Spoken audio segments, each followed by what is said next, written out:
Everybody, Todd Sullivan here for ValuePlays.net. How you doing, partner? You made it home alive from the U2 concert? Yeah, I do have to thank the people at Diageo. We ended up getting our way into the Diageo luxury suite, so we had a nice, comfortable place to watch the concert from. It was a great show, and I've never seen him before, but it was something to see, I'll tell you. He's fantastic, right? Yeah, they did a great job. A little preachy in places, but you know what? I can ignore that and just listen to the music. You know what? I just raised my hand and get another round of beers when he starts with that. Yeah, and if you were in the Diageo box, you were in the right place for that, I'm sure. Yeah, they had the fridge was stocked with Guinness, and they had the food and everything. So there weren't anyone that was disappointed inside the box. Put it that way. Well done, my friend. Yeah, everybody was happy. Good, nice. I'm glad to hear that. Now, Yeah. What's happening today? The Fed just talked a couple minutes ago. Yeah, you know, it's funny. If you watch the TV today, there's immense buildup to the Fed, and they didn't say, I don't think, anything that everyone didn't expect them to say, right? I mean, I guess the news would have been if they said something other than, you know, they're holding rates, they're going to continue buying the agencies, and that the economy is improving. So yeah, that's pretty much what. Go ahead. I'm sorry, but it's nice when you get what's expected, though. I don't think we need any big surprises right now. Yeah, it pretty much was a non-event. So I think the big quarter is going to be Q4, right? Because that's when the world came to an end last year. So the bar is going to be pretty low for companies as far as earnings, and some of them should be able to step and leap over them without much effort. And I think that's what the market's pricing in. So as long as that happens, we should be okay, right? If it doesn't start happening or if someone stumbles, then we could tumble down from here. But you know what? The economy is improving. Everything you look at, it's slowly getting better. You know, that there is some weakness, and of course there's going to be. But you know what? Until you start seeing some major cracks in the foundation someplace, you got to think that Q3 and Q4 should be better this year than last year. I think you're exactly right, Todd. I think it's going to be super easy year-over-year comps for everybody to trounce, more or less, right? I've been looking through, and everything I look at, that's what it's looking like. You know, and like the ATVI I'm holding, the video game guys, you know, they've got a big blockbuster coming out, right? The retailers, the restaurants, they should all knock it out of the park, right?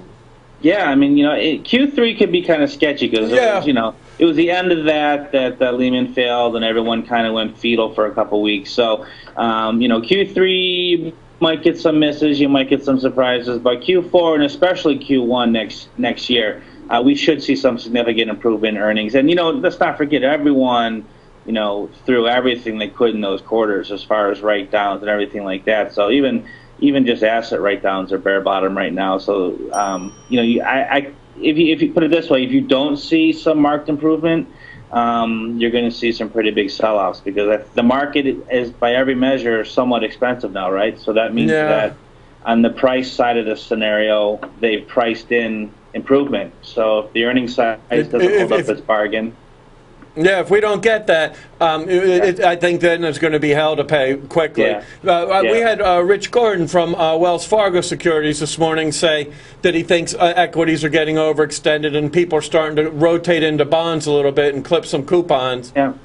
Well, there is. I mean, if you look at some of the big cap stuff is overpriced, and even if there is some earnings improvement over last year, some of those big names are priced to perfection or a little bit over. So, you know, and I haven't bought any large cap stuff in a long time because I look at some of those things right now and I say, you know what, if they don't nail it, then they're in trouble. Whereas if you go down to the small caps and medium caps, they don't have to do much based on their valuation to justify increasing prices, even if the market does sell off. So, as I go down and find these smaller cap companies, I'm finding stuff that, let's say earnings don't improve, but they're still selling for, 70% of stock price is cash in the bank. So, I don't see a whole lot of downside to those things. And most of those things were priced from the March sell-off. So, right. So you're getting an awful lot, a huge margin of safety, right, Todd? Exactly. As I go down medium caps and small caps and even, the very, very small caps,